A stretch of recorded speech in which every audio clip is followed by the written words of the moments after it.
Hello, and welcome to another episode of Trust and Trade, a podcast produced by the Antitrust Law section of the American Bar Association.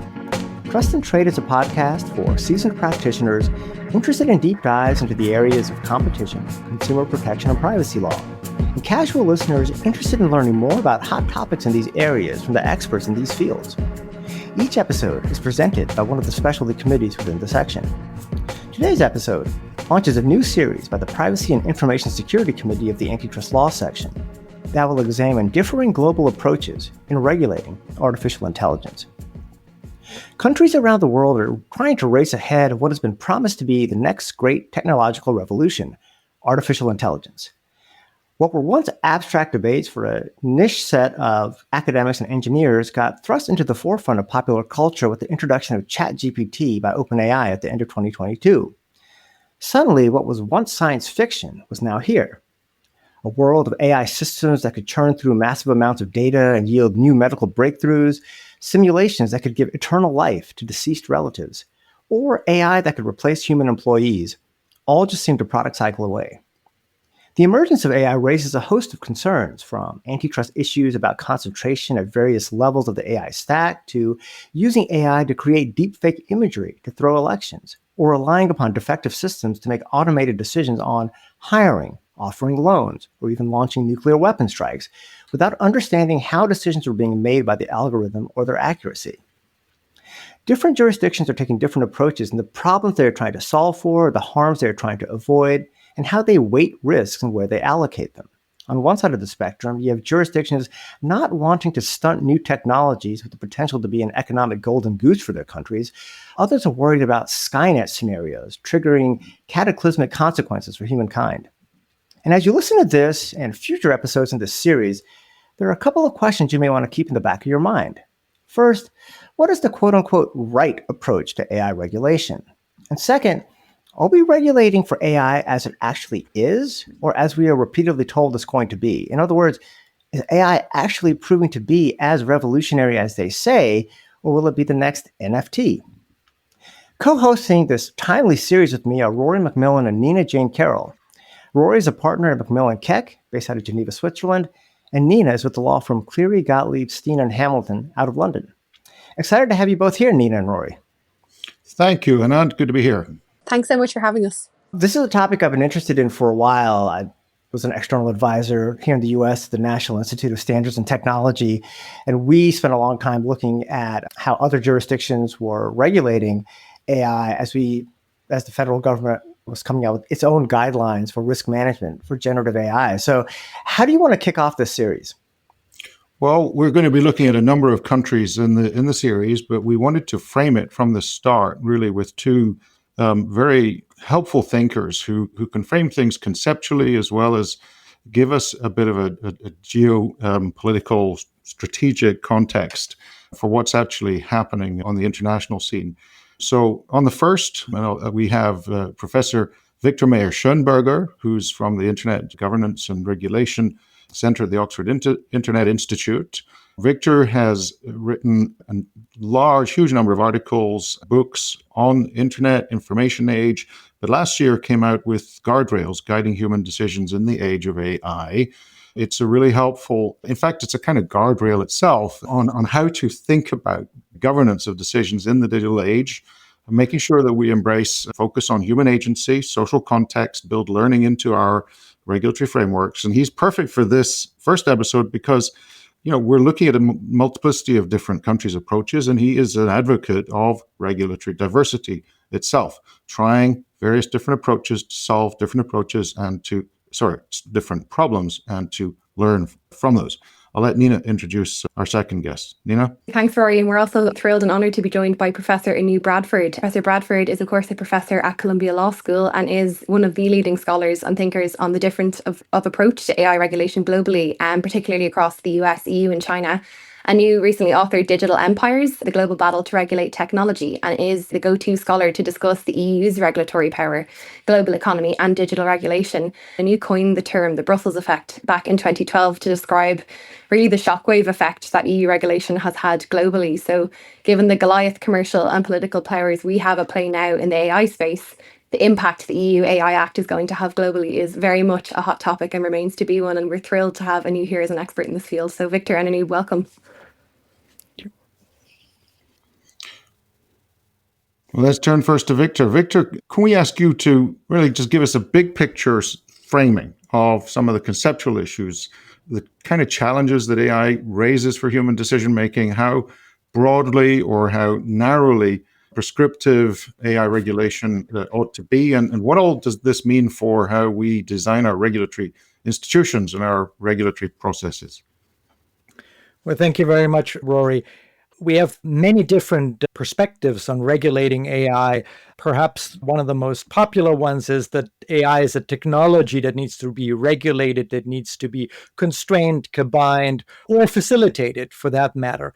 My co-author Urs Gasser and I, when we thought about AI regulation, we thought that we should think about what really worries us about AI rather than a specific technology, because the technology may evolve, may change, and then the regulation is stuck in a particular time frame, adhering to a particular technology, when in fact the fear, the risk, or the concern may be transcending time and technologies. And so we are focusing in our book Guardrails on human decisions and human decision making, because we are sensing that people are worried that AI may take over decision making or may influence human decision making.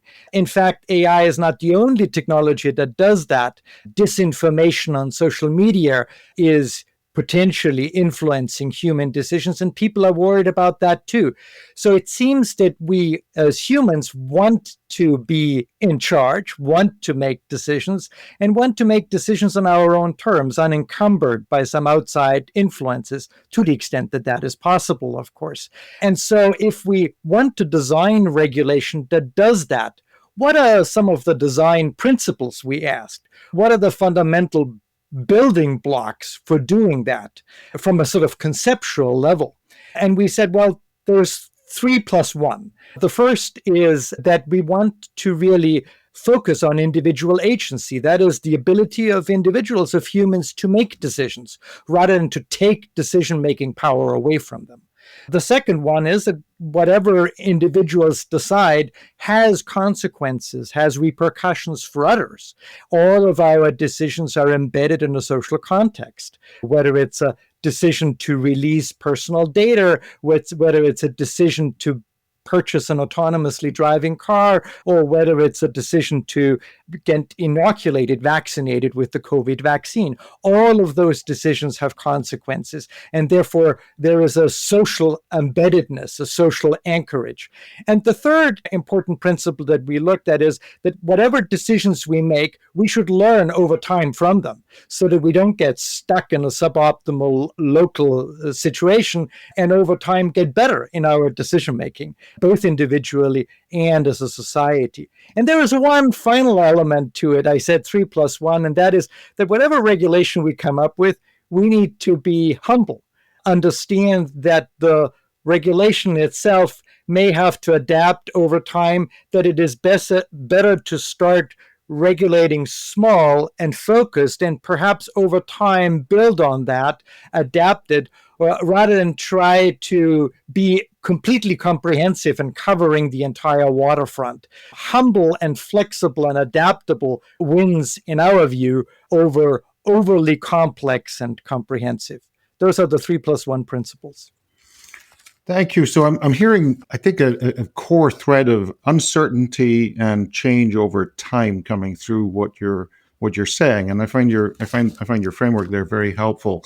In the context of uncertainty and change over time, a core theme is going to be risk, which is why we regulate, I imagine. And I wonder if you could just say a little bit about risk, identifying it, mitigating it. What are the best ways that regulation can be used to do that? Formal, informal, standards, laws, and are there some risks that get so serious that even if you don't want to get too comprehensive, sometimes you'd really have to identify them and have outright prohibitions? Mm-hmm. Risk is a really interesting concept because it has so many psychological implications. After all, we know through the works of the behavioral economists that we humans tend to overestimate extreme risks that are highly unlikely, but we are relatively oblivious to significant risk that's much more likely but is not existential. And so we tend to think about meteorites hitting Earth and extinguishing life, but we are not that much worried about digital platforms vacuuming up huge amounts of personal information. So I think that we need to start off by understanding that risk is difficult for us humans to capture, and that also risk cannot be eliminated completely. If we want to eliminate the risk of cars, we need to prohibit driving. That reduces the risk to zero. So what we can do is better understand risk, mitigate risk to a certain extent, and also shift risk from one group of people to a different group of people. And so the risk lens is an incredibly helpful lens because it also places humans as agents in the system.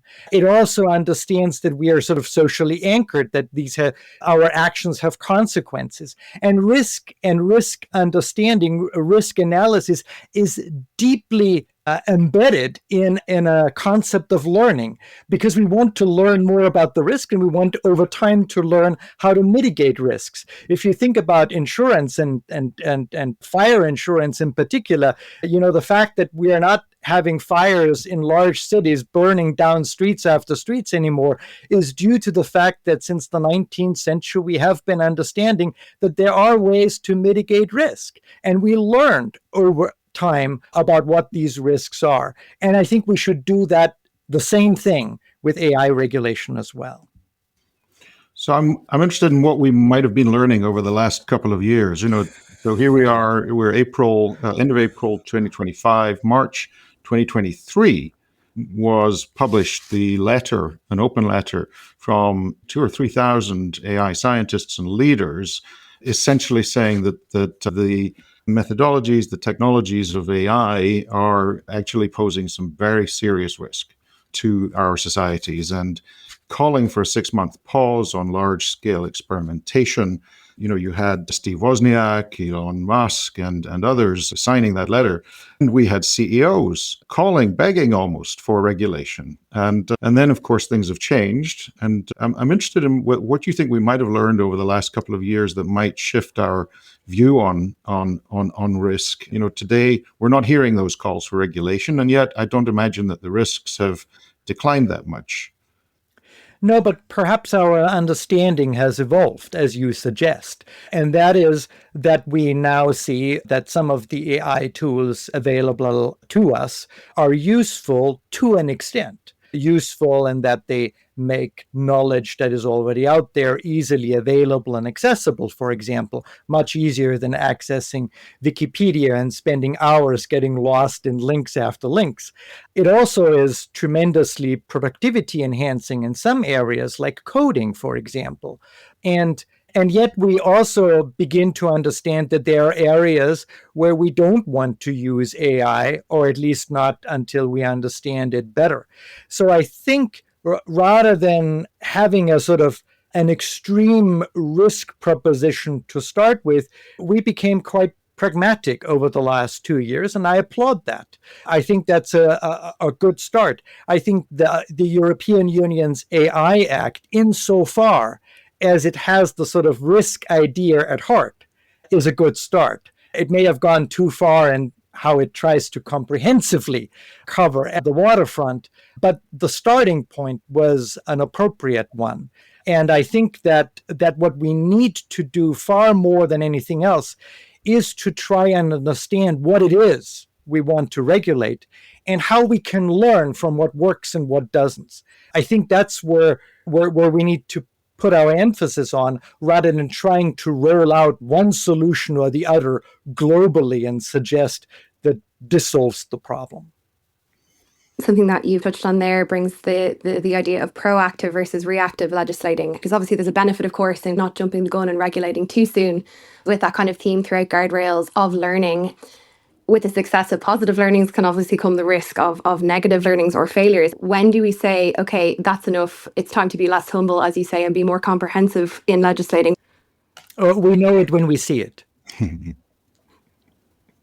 And I guess that also couples with the risk then of, we know it when we see it, but what if Pandora's box has been opened at that point in time, which I suppose is something myself and Rory spoke about earlier on today, the ultimate person or group of people who are going. And I guess that also couples with the risk then of, we know it when we see it, but what if Pandora's box has been opened at that point in time, which is something myself and Rory spoke about earlier on today. The ultimate group of people who are going to end up kind of being impacted by that will be the end users of AI. So what do we say to them if we know it when we see it, but we maybe don't have a comprehensive regime in place at that point in time?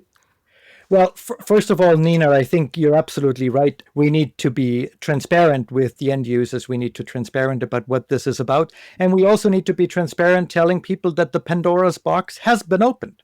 It's illusionary to suggest we can close it again. Think about 1945, 1946, and the desire to close the nuclear box. That just made everybody rush and race faster. I think that is wishful thinking. Now that we have opened Pandora's box, I think we need not to close it, but we need to think humbly, but also carefully about what to do with what evolves out of Pandora's box. And that is very different from a binary choice of keeping it open or closing it. We also need to be honest with the people out there, with the consumers, with the citizens, that we don't know where we are going yet, that a lot of it is learning as we go along, that we may make mistakes regulating, and that we beg for forgiveness already as we do so. Anu, before we turn to your subject of really the broader global scene and the different large jurisdictions approach, I wondered if you had any thoughts on the conceptual map or principles that Victor's laying out there. Yeah, so first of all, thank you so much for having me here, and a real treat to be in conversation with Viktor. Guardrails is a terrific book. Everybody should read it, and I certainly learned a lot. So I agree with much of what Viktor said. Maybe I pick up on where you ended, the conversation on trying to choose the timing as a regulator to intervene. And there were many who said that, look, the Europeans were too ambitious. They went in too early, where AI as a technology is still evolving. But there, my question would be, when then would be that right timing? AI is not going to be done next year or the year after that or 5 years from now. So either the regulators can choose to sit on the sidelines and basically watch from the distance how that AI revolution evolves without shaping that proactively. So in that sense, I think there's also a tremendous cost in waiting. And so I applaud the Europeans for having passed the AI Act when they did, even though I completely agree that there needs to be a heightened sensitivity to continue to monitor how AI evolves and then potentially revisit some aspects of the legislation. Another thing, though, where I think I broadly agree with what Viktor said, I am not sure that I would describe the EU's AI Act as quite that sweeping. Yes, it is ambitious. Yes, it tries to cover the waterfront. But ultimately, if you look closely at those provisions, I would say that the vast, vast majority of them are such that any responsible company developing or deploying AI would adhere to, regardless. So in that sense, it is not an unreasonable regulation. It is well thought through and balanced regulation. Yes, it may not be perfect. It may not be completely future-proof, and we may see the Europeans feeling that they do need to, for good reason, revisit that regulation. But as a fundamental approach to regulating technology, focusing on the risk-based approach, as Viktor was emphasizing, I think that is absolutely correct as an intuition. Taking a step back to consider what the playing field looks like now outside of the EU, we're obviously in a space where AI has moved on from being this novel concept that everyone's just hearing about to one that impacts and shapes most people's lives. And as Viktor said, Pandora's box is firmly opened, so AI is here to stay. So this has led to nations having to step in and regulate this technology how best they see fit. But as we said, there is more than one way to tackle a problem. So a new Set against the backdrop of the AI corporate and political battles that you've referred to in your text and the national context, can you give us a guide on how different jurisdictions are approaching AI regulation and maybe how it compares to what you're seeing in the EU? Yeah, so there certainly is today a global conversation on AI governance. I think there are no governments who would be oblivious to the need to address this issue, but you're completely right. There is no global consensus on how we should go about regulating this technology. So I would assert that there is three primary ways, if we talk about in a big picture way, three primary ways to think about AI governance. So there is the American market-driven regulatory model, the Chinese state-driven, and the European, what I call a rights-driven regulatory model. So if I just walk you through the basic assumptions underlying each of these models. So all of them make some fundamental default assumptions on how do we balance these opportunities with the risks that the AI entails. So under the market-driven regulatory model, it is really a model that emphasizes free market, free speech, free internet. It's a very techno-optimist, techno-libertarian way of viewing the world. Innovation is at the heart of it, and the government is relegated to the background. And the governance of technology, including AI, is basically handed over to the tech companies themselves. So when it comes to AI, it then is no surprise that there is no comprehensive binding AI regulation, at least at the federal level in the United States. There have been various blueprints, various guidelines. There was an effort by President Biden to move towards a little bit more assertive regulation with the executive action that was revoked promptly by President Trump. So in many ways, the Americans are almost like doubling down on this market-driven model where the tech companies basically are trusted to do the right thing and bring those positive innovations. The Chinese, under the state-driven model, what is a very central goal for the Chinese Communist Party is to make China a technological superpower. And under this state-driven model, the Chinese government is prepared to invest significant state resources to meet that goal. But the government is also focused on deploying technology as a tool for censorship and surveillance and propaganda in an effort to entrench the political power of the Communist Party and ensure social stability within the nation. So in that sense, AI for the Chinese government is a double-edged sword. So in many ways, it does help the government to control its population through AI-driven facial recognition technology. So there's mass surveillance empowered by AI.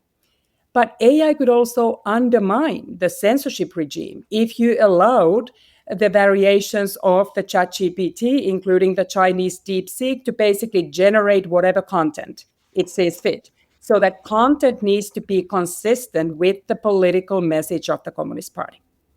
So the Europeans then, it is interesting, there are many who say that the Europeans are forced to choose between the Chinese and the American digital worlds because they lack a robust technology industry on their own. But I would argue that the Europeans are not able to, nor are they forced to choose between the market-driven model and the state-driven model. The Chinese model for the Europeans is simply too oppressive, but the American model is too permissive. So the Europeans have charted their own third way forward, which is this pursuit of a very human-centric, rights-driven digital development. So where what is at the center stage of that model is the protection of fundamental rights of individuals, the preservation of democratic structures of the society, and a pursuit of more fair digital transformation, where the power is redistributed away from the large platforms and developers to the smaller companies, to individual users, and to the society at large. So if we then think about how this plays out in the AI space, it's not surprising that it was, again, the Europeans, like with the GDPR in the privacy space, that went ahead first with the world's first horizontal, comprehensive, binding AI regulation, the AI Act.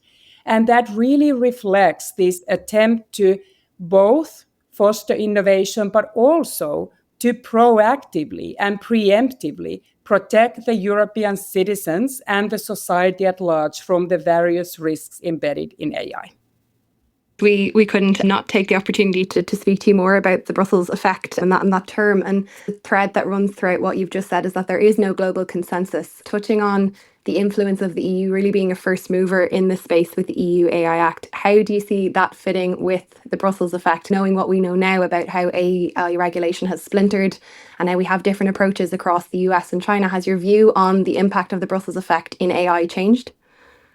So it's really interesting, Nina, because AI is such an economy-wide technology that I don't think there will be a Brussels effect across the board or no Brussels effect. I think there may be elements of the EU's AI Act that will diffuse some ways how the global companies, when they are adjusting they AI development and deployment to the provisions of the AI Act, they choose proactively to do that globally, but they may not do it across the board.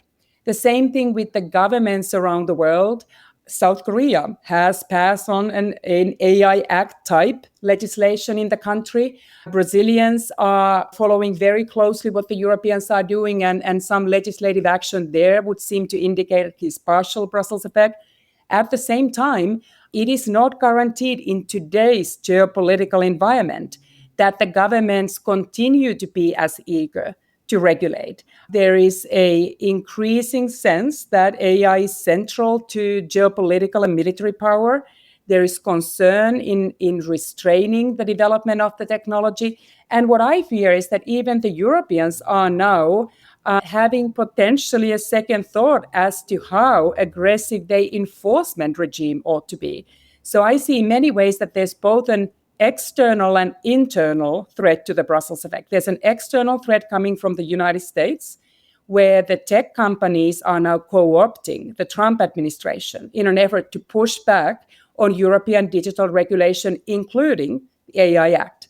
But there's also an increasing sense of vulnerability that the Europeans are feeling in today's geopolitical environment, where the pursuit of technological sovereignty has become very central.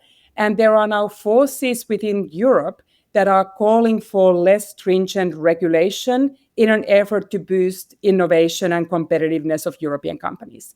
I have argued before that technological sovereignty is important, but by repealing the rights-driven regulations like the GDPR or the AI Act or failing to enforcement, that's not Europe's path to victory.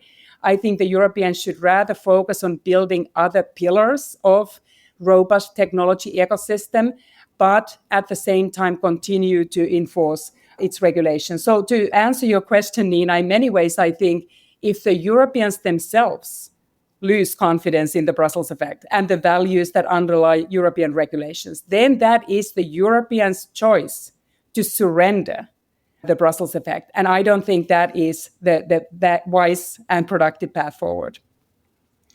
Let me ask you just a little bit about some of the battles that are involved here. And by the way, I'm very glad you mentioned Korea and Brazil. We're going to have a later episode on both of those countries' new AI laws. But one of the things I enjoyed a lot about your book was the way you framed it as battles, whether it be vertical battles involving corporations and their governments, or horizontal between governments across their borders. In fact, it really rivals this book on Napoleon that I've been reading for the number of battles that you got into. Could you give us a sense of, you suggested, I think, that the US model may be waning somewhat, and you've talked just now about whether the European model, how that may strengthen or not, and the choices involved in that. But how do you see these battles playing out right now? And how are they going to result in broader influences across the globe?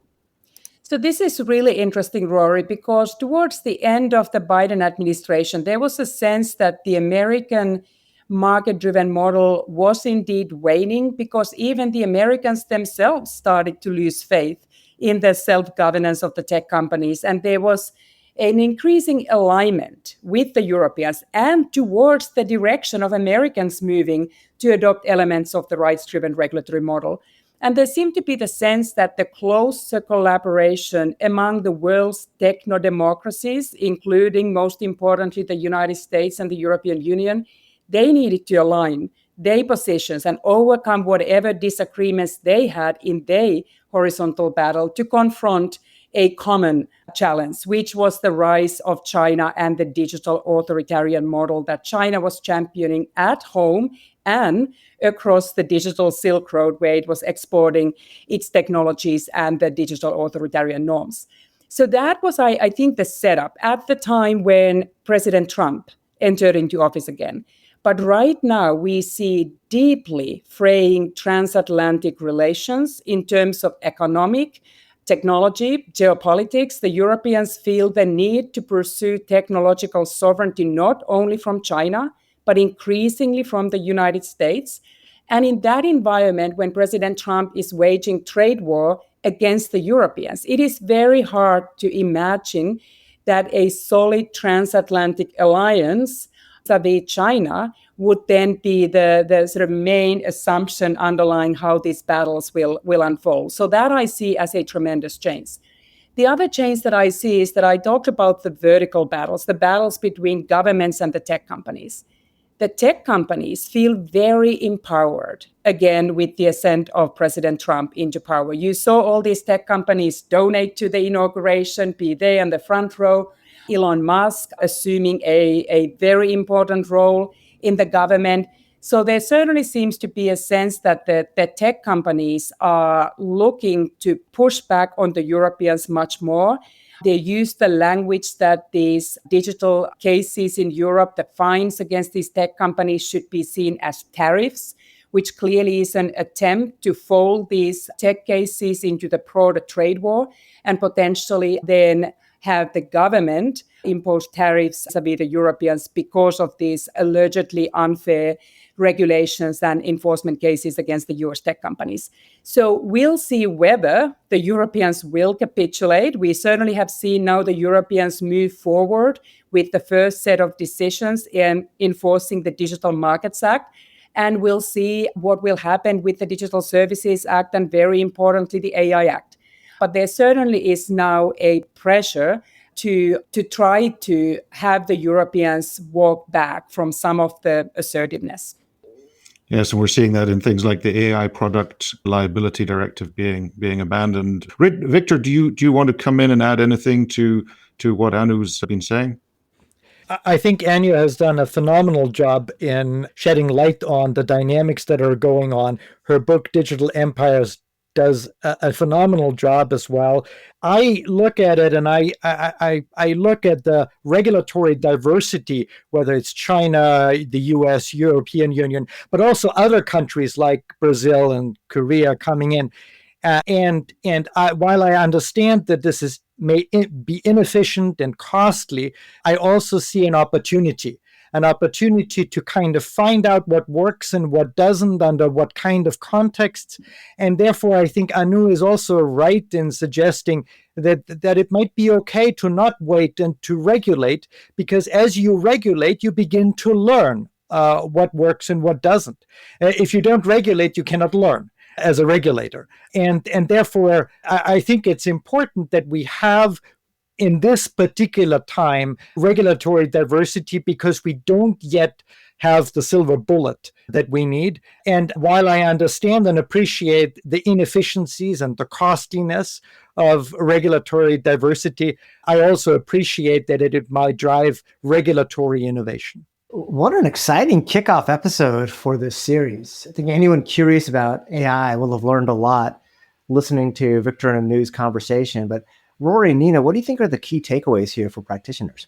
Well, I think we need to think very big picture and long term about framing the kind of ways we want to engage. I think we're really learning from Viktor about making sure that we can really learn about the problems as they evolve and we adapt regulation, that we keep focused on making sure humans have agency and can make decisions and are not being replaced really in decision-making processes, all in a social context, which I think is very helpful really to frame our thinking with these and then to understand really the uncertainties that we have at the global level. I spend a lot of my life writing legislation for countries, and AI is the next frontier in there. And I think there are going to be many dilemmas as the countries try to figure out what choices to make around what to put in law. what to make an obligation that will have the consequences of enforcement against companies, and what that'll do for their digital economies and the safety of their populations. So I think it's a very interesting time. But Nina, do you want to add anything? Absolutely. For practitioners now more than ever, the importance of staying on top of these developments as they happen is crucial. And akin to a merger control strategy, like having a country by country approach might be the way forward, especially if you have practitioners who are advising companies that are, developing and deploying AI to kind of tackle it on a jurisdiction by jurisdiction basis. Because obviously, like we said, there is no one way to do this. Over the next even coming few months, we could see some developments happen that clients are going to need to stay on top of. So I think practitioners being proactive in that space is crucial, and for younger lawyers as well, who are kind of coming into this space to stay on top of developments as they arise. Thank you so much, Viktor and Anu, for your rich inputs, speedily delivered, and framing our series here, in which we're going to be covering several other countries in episodes to come. Viktor, Anu, if you would be so kind, you just give us some parting thoughts on some key takeaways, especially thinking of the lawyers and law students who listen to this podcast. Viktor, you first, please. Of course. I think, first of all, that this is a full employment act for lawyers coming into being. AI regulation is here to stay, and there is much more to come down the pipe. Secondly, I think that there is a real need for lawyers to engage early on with regulators as regulators design the regulatory frameworks. This is not to be reactive. This is about being active and proactive. And thirdly, I think what we need to realize is that regulatory diversity can be your friend. Okay, and Anu, please give us your takeaways.